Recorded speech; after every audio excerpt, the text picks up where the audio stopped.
My thanks, Ashen One. I can almost see the flame. Soon, Uncle Gale will bring me the pigment. I wonder if he has found it. The dark soul of man.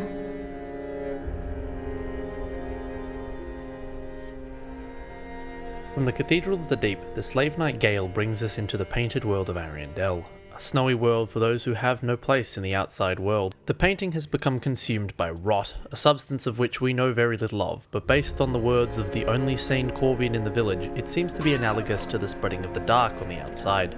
Oh, my thank you. I can hear the crackling from here, the sound of my home, the painting of Ariandel burning away. When the world rots, we set it afire for the sake of the next world. It's the one thing we do right, unlike those fools on the outside. He implies that he knows of this parallel, but in the painting rather than the outside world, those who live there know that burning away the world is the only way that the painted world will again become a place of peace and prosperity for those who have nowhere else. Within the painted world of Ariandel, we rescue and interact with a young white-haired girl who, once Father Ariandel and Freya are killed, hopes to paint a new world and seeks to use the dark soul as her pigment. Out of the whole DLC, I think that many of us agree that this is one of the most puzzling parts of the lore yet presented. For one, it raises all kinds of problems regarding the soul itself. In Dark Souls, the tiny black sprites of humanity were fragments of the mighty Lord's soul. However, in both Dark Souls 2 and 3, there is no mention of the physical object of humanity we saw before, instead replaced with human effigies in Dark Souls 2. Clearly all that humanity must have gone somewhere, and I think that the white-haired girl's comment suggests the answer. What she seems to be saying in this scene is that Gale, who is revealed to be her uncle, is going to bring her the soul from the outside world. From that, it doesn't seem too much of a stretch to think that her comment implies that the dark soul is now whole again, or at least a significant chunk of it is still intact, much like Gwyn's soul in the first game. With that said, what exactly does the girl want with the soul, and what will her actions actually mean on a grander scale? Firstly, we need to understand the nature of the painted worlds, both that of Ariamis and Ariandel. Both places are incredibly similar, with them sharing similar geography and landmarks. Even the Colosseum where we encountered Priscilla exists in Ariandel's painted world. Furthermore, the similarity between the Crow Demons and the Crow-like Corvians causes me to suspect that the painted world of Ariandel is actually the painted world of Ariamis, and not a new location at all. My main justification from this comes from the description of the Rose of Ariandel. A flail used by the bulbous father of the painted world to shed his own skin, producing blood to appease the flame, both a weapon and a miracle catalyst. Ariandel, being the restorer of the painted world, knew that it was painted with blood, and only blood could protect the secret. While the description does refer to him as the father of the painted world, nowhere does it ever say that he actually painted it. In fact, the second paragraph says that he is the restorer of the painting. This implies that the painting and the world within it existed long before Ariandel. Perhaps in his restoration of the painting we see in the first game, Ariandel took some of his own artistic liberties with the painting, thus explaining the changes within it.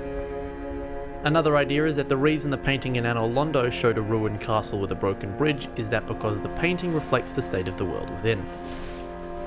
In his restoration, Ariandel repainted the bridge and castle so that in the painted world they would again be whole. It's a little hard to tell how the rules of magical paintings work, but either way I feel like it's apparent that both painted worlds are likely the same. Considering that there seems to be no restriction as to what a painted world can be like, it seems far too suspicious that both worlds we visit are so similar. But the painting has been consumed by rot, and the girl must see fire in order to paint a new world. In order to stop the fire, Ariandel uses his own blood to satiate the flame, for the painting was originally made with blood. I think what's happening is that Ariandel is continually trying to repaint the picture, and keep the world going. However, as we see from the scrap that Gale transports us with, the painting is well past the point of possible repair.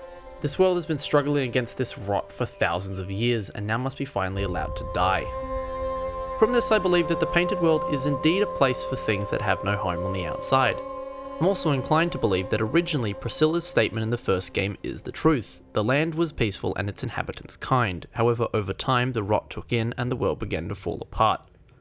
The place seems to be originally made as a home for the race of crow demons, and that the Corvians are either their descendants or show the effects of rot on living organisms. The Corvian Knights even have a similar moveset to the crow demons, accentuating their similarities.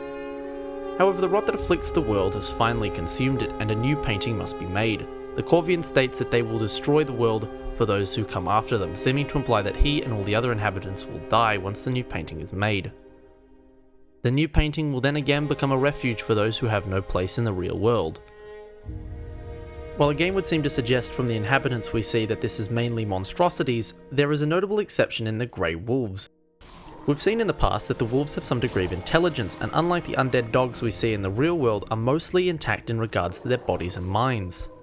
In my playthrough, the purity of these wolves really stood out to me. I thought it was strange that they were deemed to have no place in the world, and yet the dogs who have been completely consumed do. An idea occurs to me that while the painting of Ariamus was originally made as a place to put those who the gods decided were unfavourable, like crow demons who serve Velka, the dragons, and the undead in the initial stages of the curse. However, as the world has fallen into a state of irrevocable despair, the painting now acts more as a sanctuary rather than a prison. Unlike before, it isn't clear whether or not any undead live in the painting, and from what we see, the newer human additions seem to be perfectly normal. In comparison to the Undead Legion, the followers of Farron don't seem to be afflicted by the Abyss whatsoever. Instead, their residence there may be a form of protection from the Abyss rather than a banishment from reality. I think what the white-haired girl hopes to do is to make a world which will be safe for humans. Humanity was originally birthed from the Dark Soul, and a world painted in its image should be one that can be inhabited by its bearers. As the world burns closer and closer to ash, the fire will eventually cease to be able to be linked. At this point, the fire burns all it can in order to stay alive, but eventually the flame will fade. It's almost guaranteed at this point. When Gwyn linked the fire, he gave humanity a role in the world, and that role was to burn in order to keep the fire going a little longer. Once the fire burns out, humanity will no longer have a place, and thus will slowly fade into a cold, painted world. A world made solely for humans, and not one where they will be abused by selfish deities. Thank you for watching my theory on the painted world. I hope you enjoyed it. If you didn't, or thought I had some inaccuracies in places, please leave a comment. One of my favourite things about the Souls community is how debatable this lore is. And if you enjoyed it, please stick around for more Dark Souls lores and theories. I hope to have another one out soon.